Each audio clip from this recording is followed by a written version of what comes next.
Through the mist enveloping an upland farm in mid-Wales, a glimpse this afternoon perhaps into the future of British farming. Old grazing land, 60 hectares of it, now transformed by the planting of 150,000 trees. Conifers here, broadleaves elsewhere. So when were these planted? These were planted the end of 2017, so they're about 2.5 years old. Ewan Parry manages it for the local farmer. Welsh Government funded, it's the product of one of several woodland creation grant schemes around the UK, the like of which today's Committee on Climate Change report wants replicated on a far bigger scale. How much is this land going to make for the farmer?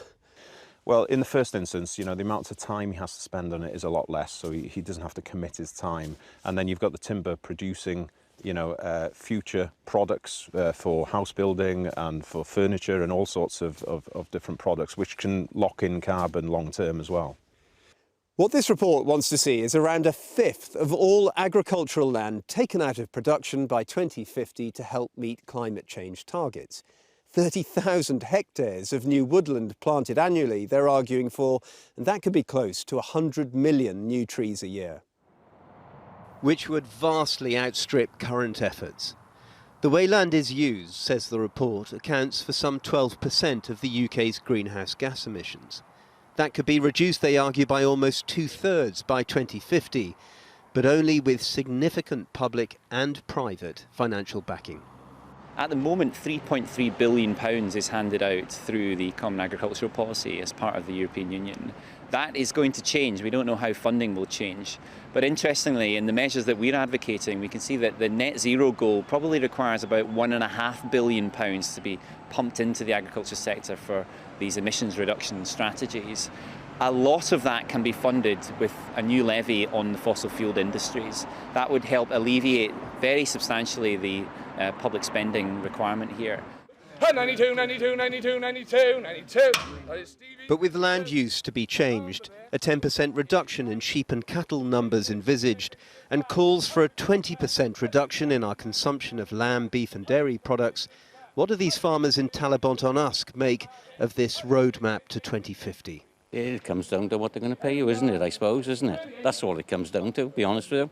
But, I think most farmers would rather keep their sheep or cattle than grow trees, because that's what they know.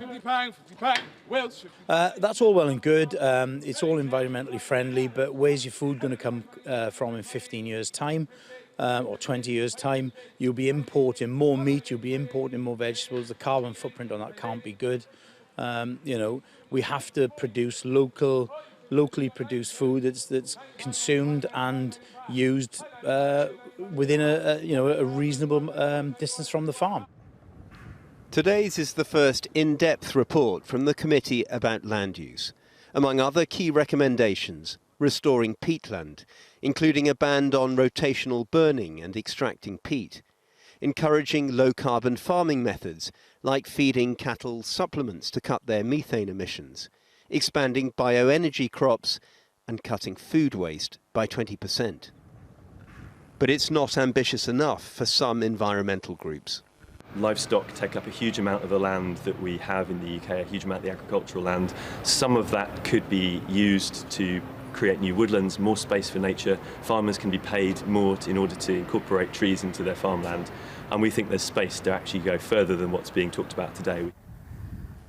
Westminster and the devolved governments have welcomed this report, pointing to their current carbon reduction strategies. The National Farmers Union spoke of its net zero agriculture aims, adding, British farmers are very much part of the solution.